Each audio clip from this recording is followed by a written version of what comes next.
Assalamualaikum. Shalom, Om Swastiastu. Namo Buddhaya. Salam kebajikan. Perkenalkan, nama saya Alin Oktavian Nurhabizah dengan NIM 230210102061 dari Prodi Pendidikan Bahasa dan Sastra Indonesia. Perkenalkan, nama saya Dini Puspawardani dengan NIM 230210402073 dari Program Studi Pendidikan Bahasa dan Sastra Indonesia.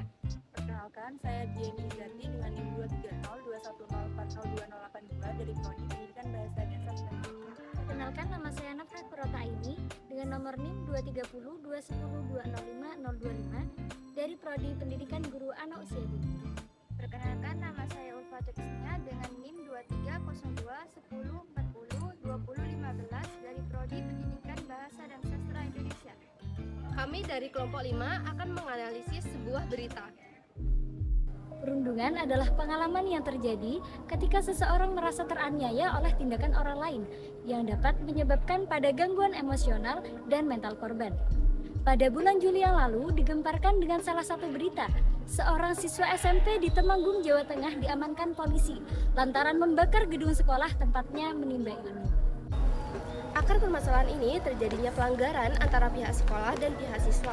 Siswa yang dirundung oleh guru dan teman melapor kepada pihak sekolah, namun pihak sekolah malah tidak mendengar suara dari siswa, yang membuat siswa membalas dendam karena sakit hati kepada pihak sekolah dengan cara merakit bahan menyerupai bom yang sudah disiapkan dari seminggu sebelum hari kejadian. Dengan adanya pelanggaran tersebut, kedua belah pihak patut disalahkan karena melanggar hak asasi manusia. Hak asasi manusia adalah sebuah konsep hukum dan normatif yang menyatakan bahwa manusia memiliki hak yang melekat pada dirinya sebagaimana Undang-Undang Republik Indonesia Nomor 39 Tahun 1999 tentang hak asasi manusia dan hal yang terkait dengan kasus pembakaran gedung sekolah. Bentuk pelanggarannya, yang pertama, siswa berhak mendapatkan perlindungan di sekolah, termasuk mencegah anak-anak dari perilaku yang tidak menyenangkan seperti kasus bullying, sebagaimana tercantum pada pasal 9 ayat 1A dan pasal 54 ayat 1 Undang-Undang Nomor 35 2014 mengenai perlindungan anak dan tindak kekerasan yang lainnya yang terjadi di lingkungan satuan pendidikan. Yang kedua, siswa berhak memperoleh bimbingan dan konsultasi dari sekolah. Dan yang ketiga, yaitu perbuatan anak juga tidak dapat dibenarkan karena merusak fasilitas sekolah yang merupakan pelanggaran pasal 170 KUHP dan tidak sesuai dengan pengalaman sila kelima Pancasila. Penyelesaian dari kasus ini adalah yang pertama, pemulihan mental siswa secara optimal dikarenakan adanya video yang tersebar. Yang kedua, Kapolres Temanggung meminta maaf atas mempertontonkan siswa ketika gelar perkara yang seharusnya tidak dilakukan. Yang ketiga, mendorong adanya sistem peradilan bagi anak.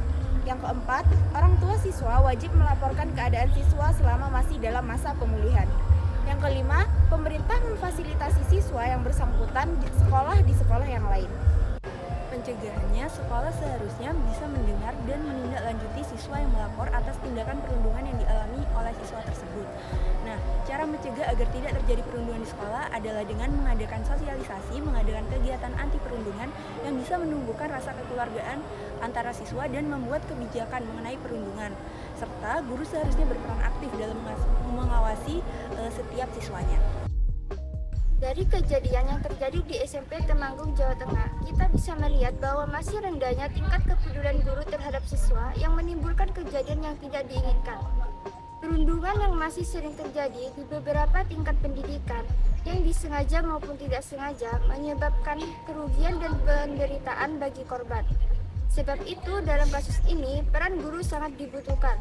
Contohnya, guru harus mendengar keluh kesah siswa, bersikap adil, tidak memihak salah satu.